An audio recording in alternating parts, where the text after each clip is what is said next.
Peace, family. How you doing? It's Mr. Ronnie Russell, aka Mr. R2, here in Texas Black Pages.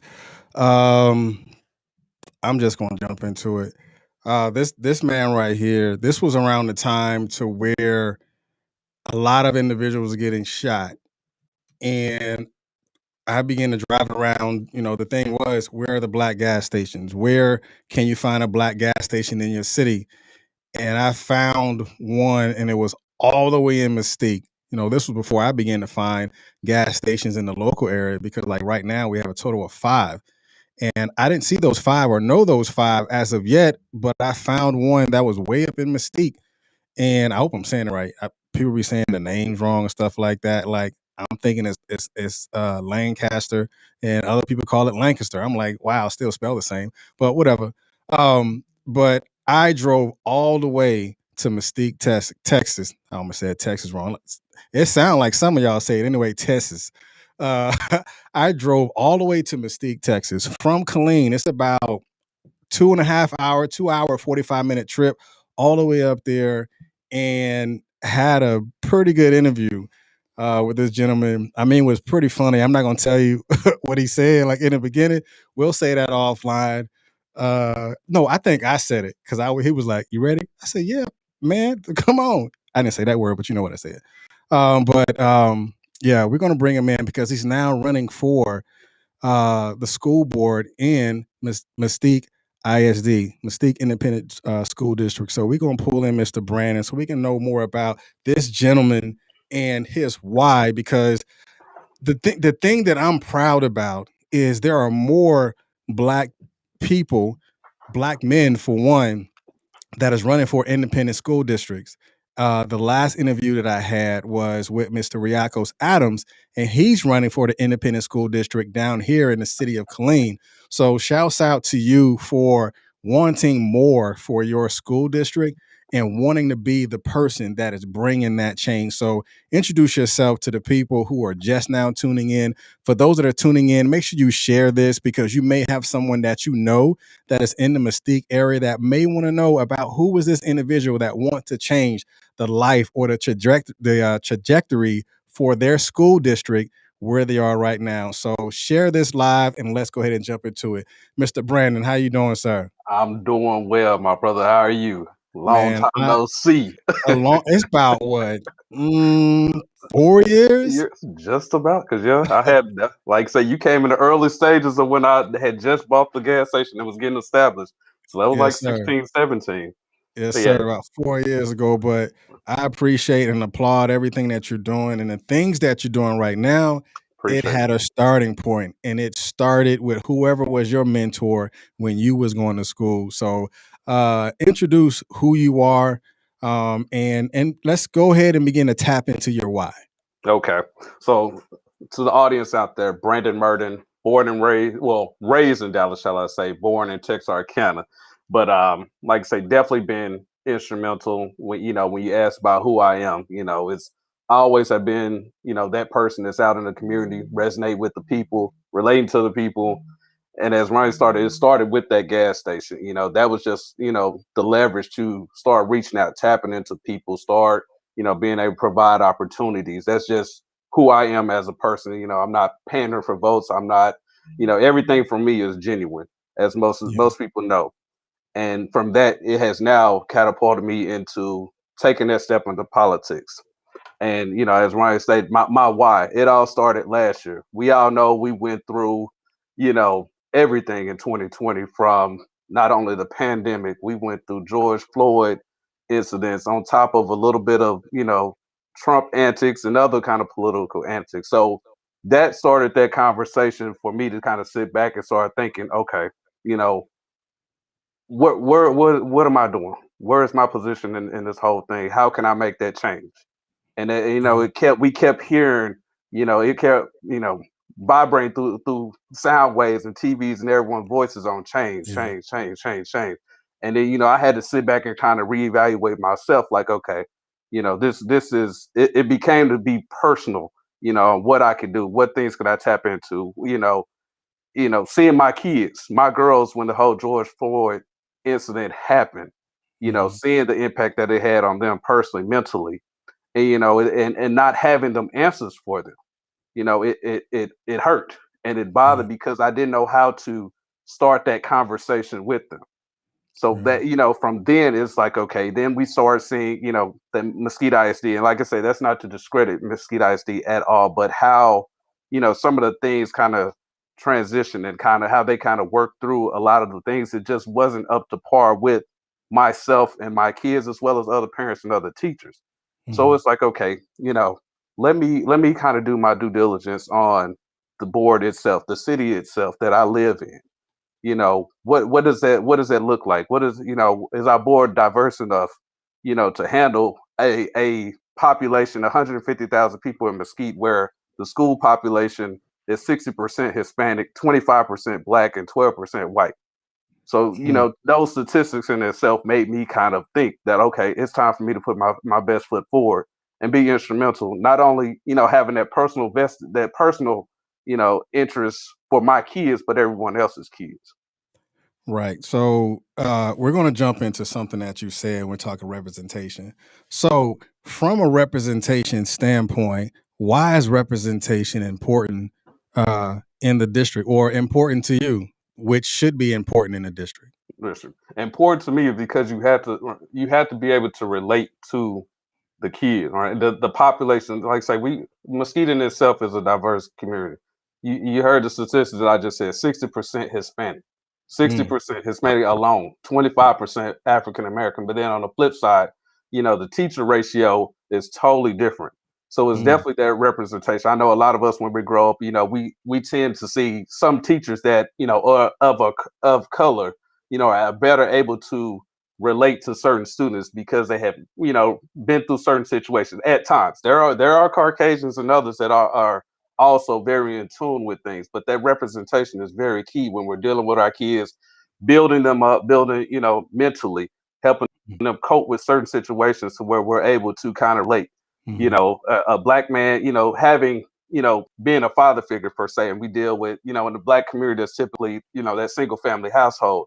mhm, If you have a black man mentor, that I don't want to say kind of, fills that void, but somewhat fills that void. Like for me, how it was being of mhm. a single parent home, my coaches were, there to kind of, be that backbone for me, being that support effort. So I feel like that representation, for myself being on the board as well as Right. teachers is definitely key in a lot of these kids, life, helping them prepare for adolescence and everything else that's going on, especially in Right. today's climate. Right. So having that large 60% is a lot. So Yeah, having that large of a demographic percentage, is that represented within the school board currently, or is it represented within the faculty?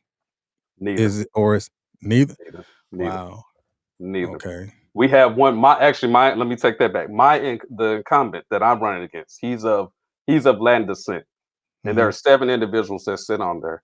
But the my incumbent, he's been on the board for 25 plus years. We had an interview Mhm. last week with Lulac, Mhm. that were kind of, of course, Hispanic driven, and they want to see their values. How can we relate, and can we provide them as well for representation? And a lot of them have felt like that some of these individuals have been out of touch with them, meaning not being able to cater to some of the Hispanic needs. When we have 60%, why is there, as far as higher academics, that ratio is still low from graduation rates, from providing them opportunities. They don't even have, the Hispanic programs that are offered to some of the parents. Some of the parents are undocumented and are Mhm. kind of, we don't even have the resources for them to have bilingual, things for the school board to offer them during these certain situations. So it's definitely, key that someone, not only myself, but is able to relate to them and not playing politics. Like say, my wife's Hispanic. So I had to Right. deal with both sides, and my kids are fully bilingual and of Hispanic. So to me, I resonate with both sides and want to Mhm. see both sides, have afforded those same opportunities. Right. So when you're talking about, when you say that um there's there's more of one thing and less of another, so then that creates a gap. So from that perspective, the achievement gaps. So, from your lens, how can MISD uh, make strides to even begin to close those gaps? I was for one is having those that level of programs out there, and when I say those programs, Randy, we're stuck into these so-called dual credit programs and all these other small programs that aren't really preparing kids and of color to prepare them for adolescence. Like we have a dual program where the kids are able to start getting college credits, but those college credits aren't recognized by colleges.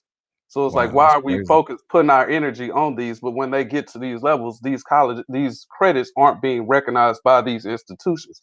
What are we Yeah. doing? So for me, Yeah. it's like, what other programs can we have? Why aren't we looking into magnet programs? Why aren't we looking into trade school or talent and the gifting programs? Why aren't we having those in our systems? Yeah, we have one school that we're just now building that opens up this fall for Vanguard, but Mhm. that whole ratio of acceptance and how they're accepting students is a big question mark for parents and for the board. We had an interview with them. They couldn't even tell us what is the qualifications or how are you guys picking individuals to be a part of this Vanguard school, which is supposed to be a choice school. And Mm. the acceptance rate amongst the different races is, of course, not balanced and not weighed appropriately. Nor do we know what is the process for accepting these. So, how do we close that gap? Having those conversations for one, but also Right. looking into programs that are relevant to these kids. Like I say, magnet programs. Make sure that they're specialized. If we some of these kids already are developing and have in their mind frame what they want to do, what their trajectory looks like for their life. Some, Right. college is not for everyone, but at least prepare them for some kind of trade, cosmetology, plumbers. We saw that there's still a need for some of those individuals, even at that level, Mhm. that we need to cater to. And I feel like within our this we're shorting our kids of affording them those opportunities. So and it's just wild how everything is leading into what I was I was going to say next, because that to me is an equity issue. Yes, sir. So what does equity mean to you from your foxhole or from your lens when you're looking at what is already presently out there? What does equity mean to you? And where do you feel we can start with the conversations, but after the conversations are had, Right. what do you feel should happen next? Okay. So where does equity see? I'm a huge proponent, not only of the equity aspect, right, but also the diversity and inclusion aspect of it as a whole. Not only in a corporate setting, but definitely in a school setting. And when I say equity, we have to look at it, just like I told these programs and make sure that MISD is competitive with the Dallases and everyone else, even abroad. The Asian community overseas is well advanced, more than us over here domestically. So it's like Mhm. that equity piece, what making sure that everybody's on that same playing field. Make sure that again we have those programs. Make sure we have those individuals that are able to relate to these students. Making sure that we're able to attain good teachers. Good, and when I say good teachers, those that well qualified, but also are not there for a paycheck, but are also encouraging and giving the basis of preparing kids. So when we focus on when we think about equity, not just the on that same level of playing field, we got to take a little bit for adding that diversity in there, adding that inclusion in there. Not just for myself coming in, it's making sure that I'm not treating one student more than the other. It's not a black thing, it's not a brown thing, but we're going to place emphasis on that. Make sure that we're covering that shortfall, but it's also to make sure that all the kids are afforded that same level of playing field, be it opportunities, making sure that they're exposed to HBCUs, make sure that they're exposed to different programs, make sure that the city is allocating the appropriate funds as well as the district and the state that we're lobbying for the appropriate funds to make sure that we're making them well equipped so that they can compete and ready for the real world. Right. So Miss Viv, she said agriculture programs too. So what do you think Right. about that? As we were just talking about, like I say, I'm a huge proponent of agriculture. Like I say, I think that that's something that has left and has not been emphasized amongst all communities. When I say that, like most kids don't know how to grow things. If the world was to end tomorrow, half of us don't know how to survive off of the land, but not even being focused on the land is, make sure that make sure, we're teaching them about the different type of things that go into agriculture. Some of my grandparents lived off the land, feasted off the land, made money off the land. We need to get back into that mind frame of looking at every aspects of the business, making sure, especially, as I talked about earlier with you offline, there's different aspects of agriculture, not just the growing of crops and the dealing with the different animals, but those other aspects that are coming into. We're dealing with even the CBD aspects. People are cooking with them. People are using that for municipal purposes or medical purposes, shall I say. So we Right. have to be in tune without the also, incorporating that into the schools. Another aspect that could be, because we have to look, some come from a farming background and Mhm. some also want to, there's money to be made. Farming isn't going anywhere. We're not starving. Most people are going to feed the vegan and plant-based Right. ways anyway. So we have Right. to make sure that we place an emphasis on agriculture and putting it in school, because it Right. is not So emphasized on a lower level, high school level, shall I say. yeah. So Miss Viv said homeschooling is an option too. So let's dive into homeschooling, or even um, there's a digital divide when it comes to that.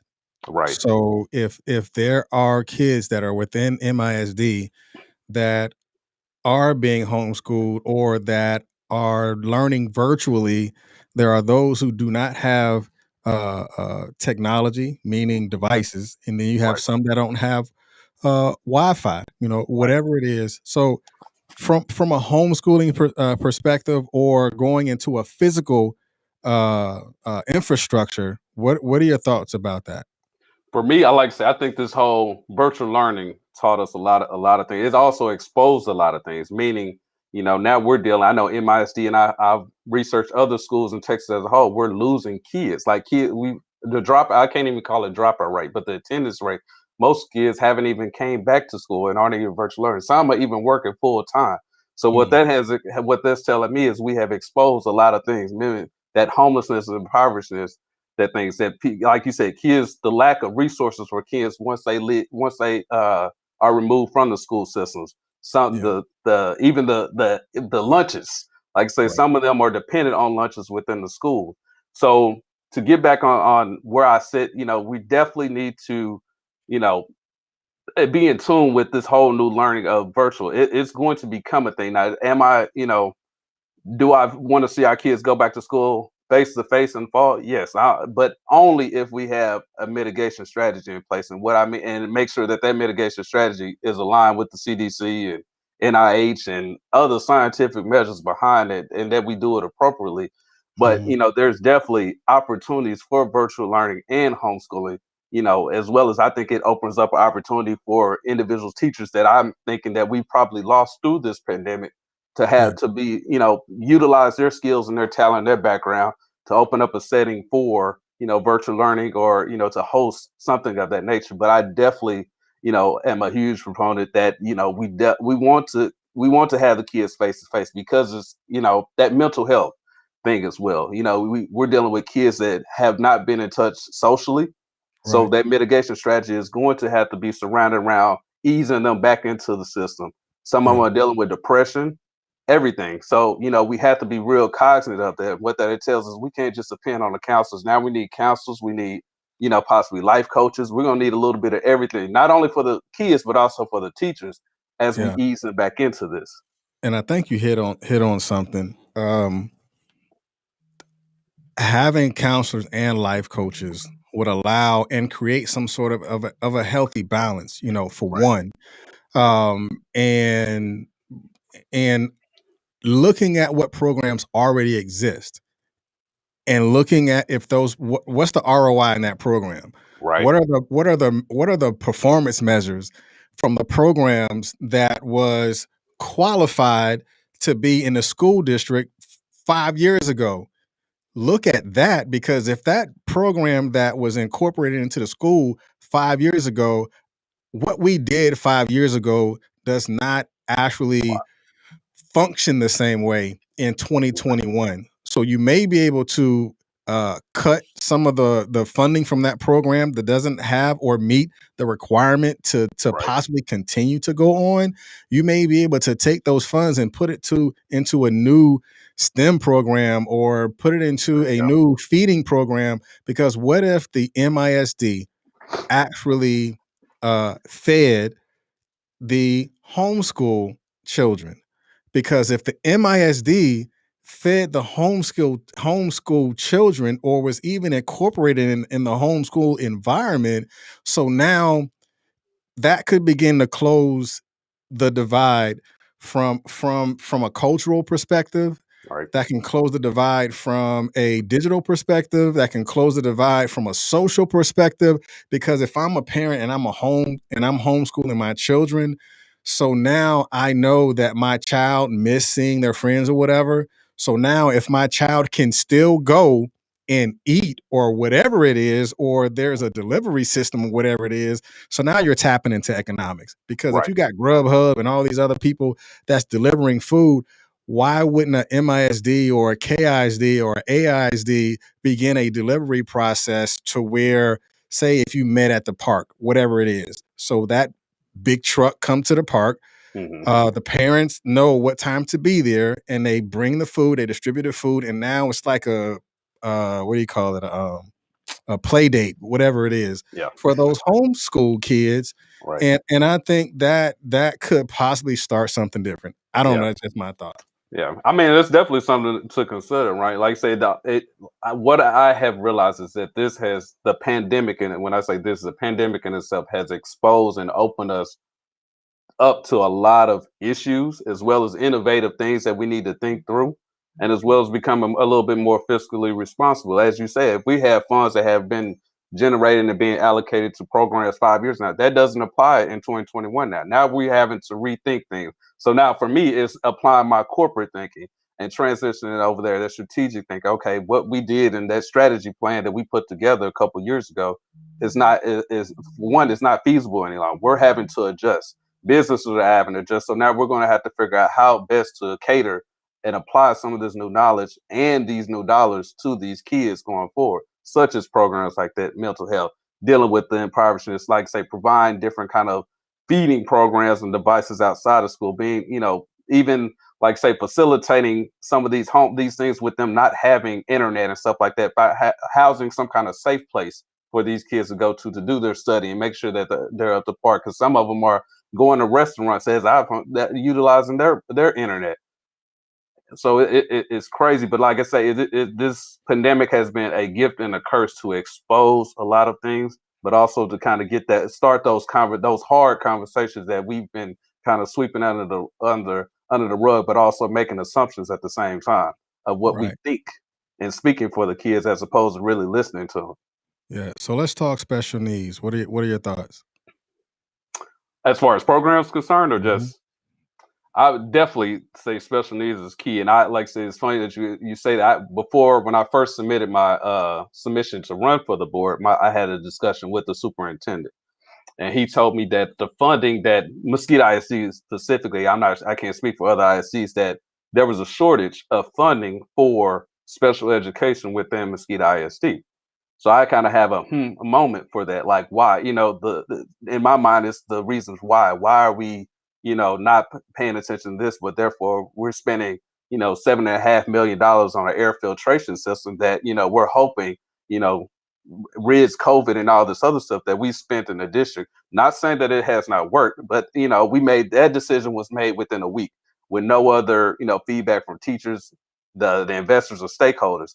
But it's like things like that. Where are our dollars going? It doesn't make sense when we're having a shortfall of special needs from those that are I can't say, I don't know if that's politically correct to say challenge, but not only challenge, but also those that need that additional attention, those additional resources to making sure that it goes back to that equality, to make sure that they're at least up to par with those kids that we classify as on a higher level of learning, or some that have a little bit of learning curve. Make sure that we're at least bringing attention to them, and also having that responsibility towards them to make sure the funding, the attention, and that we're utilizing some type of programs to make sure that they're up there. Right. Wow. That's deep. Um, and that's progress. Right. Oftentimes progress fail because it has never the because there was no start point that was established. And progress has to have a start point. And when progress Yes, sir. begin to start from the start point, then that's when it's going to go into the lanes of, okay, what are the responsibilities that need to be had. And I think when you're looking at it from a homeschool from a holistic lens, Right. homeschool, just like Ms. Vid was saying, uh the special needs kids, from the how many outdated programs are still on the books that you're still paying, and who are you paying it to? That new school, what is the qualification process? And who made the qualification process, first of all? Right. Because what made you create this qualification list in a new school district using, again, something that you probably created in 2001? Right. The demographics is different than it was in 2001. The economics is different than it was in 2001. The way people function and operate is different than what it was in 2001. So I think the way it the way it's done, the way it's created, the way it's spoken, the curriculum, all of that stuff need to be updated, because right now I was supposed to go to a comprehensive plan here in the city, and one of the things that I told that I recommended for the agency was, we need to have and create a new diversity disparity study. And I think when you're building these new schools, first of all, you built it because the students are going to come. Right. But looking at the disparity study of the students that are around the school and in the neighborhoods that are around the school, and seeing what already exists, that would allow you to know how to penetrate those markets. Because from a disparity study, you have to go to the market in order to penetrate it. There you And go. I think from there, then you be able to know what program will no longer exist, and how much of impact is the new school going to have on the district. Because Exactly. without looking at what is the impact is the school going to have on the district, then the district will always maintain that level of deficit, because you wasn't looking at what was the value that was added at the same time. Yeah. And say that was one of my things right there, right? They kind of think within this new school, because for one, it's on one side of the town. So Mm, okay, are we bringing in talent from the north side of Mesquite, the east side of Mesquite? Are we going to bust those kids in? Or are we just mhm. going to, we just going to accept them and just okay the responsibility just on traveling themselves to get to the school? Are we just going to let that rely on the kids? So it's all these different. Again, that goes back to the equity. So now we're discounting that some talented individuals on the north side of Mosquito, or a different town, different sides of town, were discounted that they had the ability to commute over here, but therefore those kids are achieving in the areas that they're in. But therefore they want to come to this school because it offers them the ability to start getting their career started early, start taking engineering and clinical studies and all these other things that's within the school. Now we're shorting them that opportunity. Shoot, you short an opportunity, but you also widen the gap. There you go. So, Mr. Superintendent, take a look at the gap. Don't worry about who's on the opposite end of the gap, but look at the gap itself, and Right. how do you fill the gap? I'm sure you have the funds. I'm sure you have the budget to go in and actually open the disparity study in order for you to know where you are. I love that you guys are podcasting. I looked it up. You got the lit program. I forgot what it stands for. I probably need to pull Let's it up. yeah, let's it's a leadership program where yeah, Yes. where they're targeting diversity, equity, inclusion, but it's only focusing on the kids. And for me, Right. part of my platform is let's expand it. We need to make sure that these teachers are aware as well as the students. These parents are aware. Like I say, Mm, when we had an individual on one school board, a teacher themselves, when the insurrection happened, came in front of the board, spoke from the heart, real empathetic and a well put together speech because it came from the heart. But no one could give him a rebuttal or had a response to him.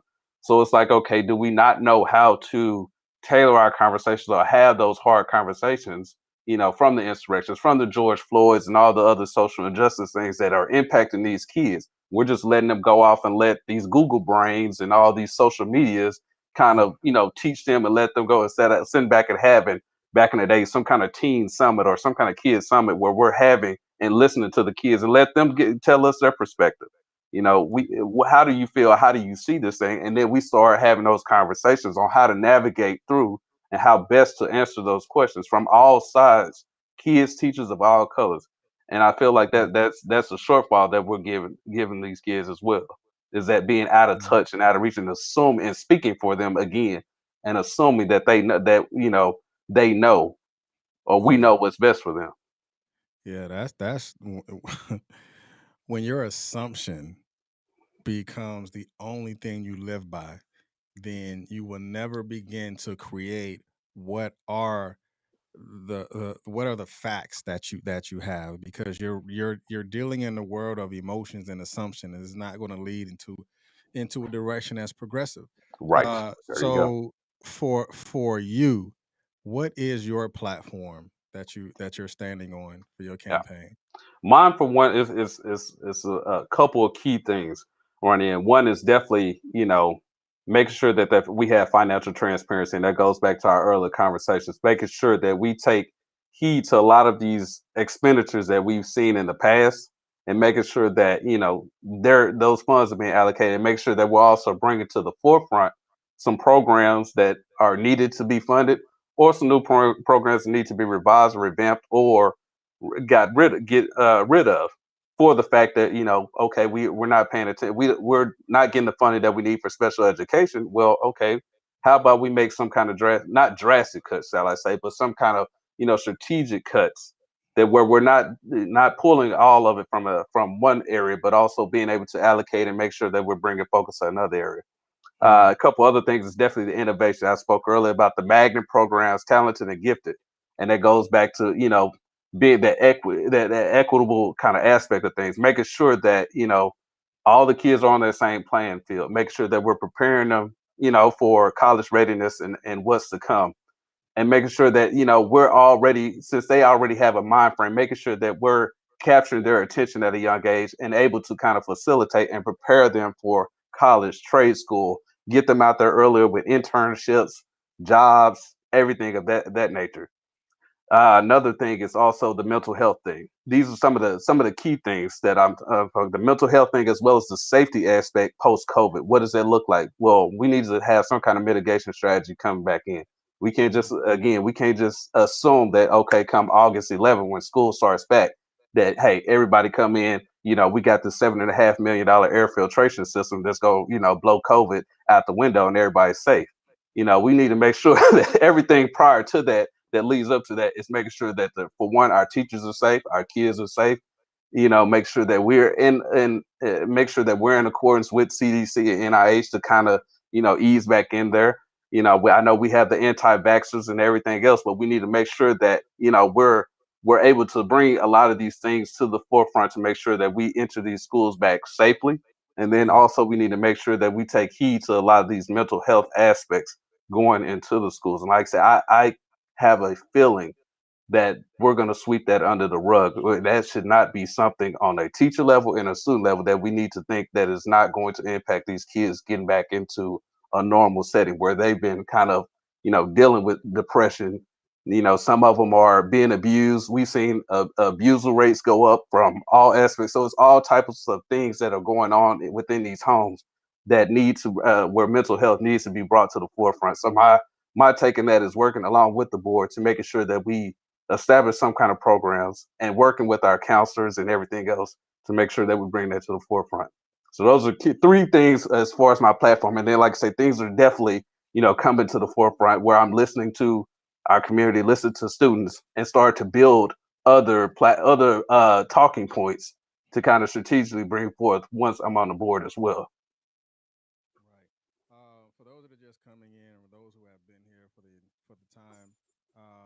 This is Mr. Brandon, who is running for MISD, which is Mystique Independent School District, and he is ready to lead.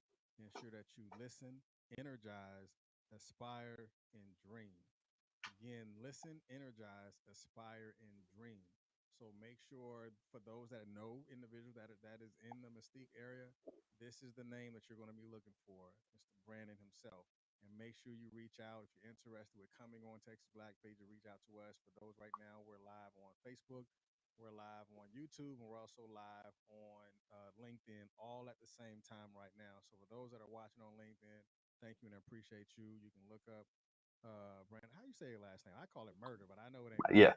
yeah. Say it's murder without the other R. Murden. Oh, Mr. Murden. Make sure you look him up on yeah, I tore that up. Uh, make sure you look up Mr. Brandon Murden. He is on Instagram, LinkedIn, and follow him. If you have some points that you would like to add or some points of discussion, no sound. Can you hear me? I can hear you. Yeah, you're a little faint, but I can hear you.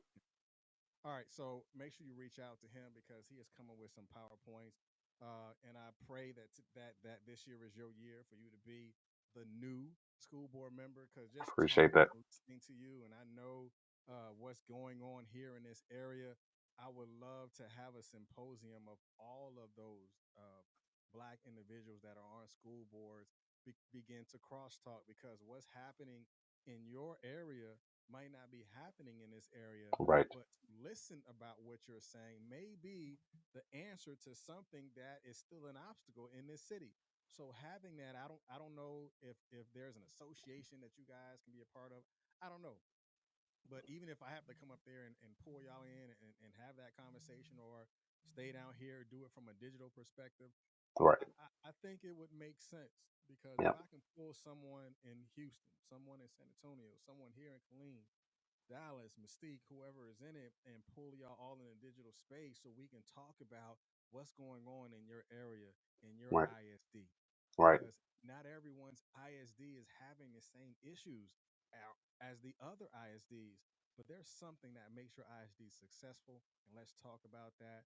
And from that success rate, let's begin to plug into other ISDs so we can become a much more stronger union because we are naturally creative people.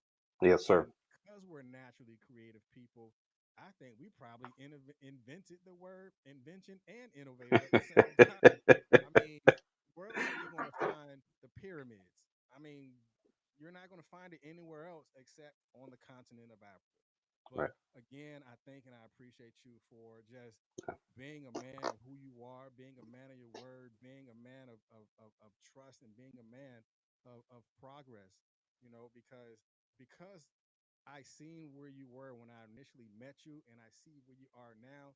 You didn't stay where you were. Not that it was right. in a bad place, but progression got Yes, you to where you are right now. And I yes, sir. appreciate you for doing that because there's somebody that's watching you and watching the moves that you make. Because the moves you make may be the move that will set that other child straight down that path. Be like, you know what? I'm gonna be like him because I've seen him move, and the moves he's making is something that I can emulate because he is a man of purpose. So I Yes, thank sir. and I appreciate you for doing I that. appreciate you, man. Appreciate you and your audience, man. Yes, Love. sir. Hey, you guys, make sure you're watching. Make sure you like Texas Black Pages, and I appreciate you for doing what you're doing. And you guys be blessed. And again, tomorrow is another day for you to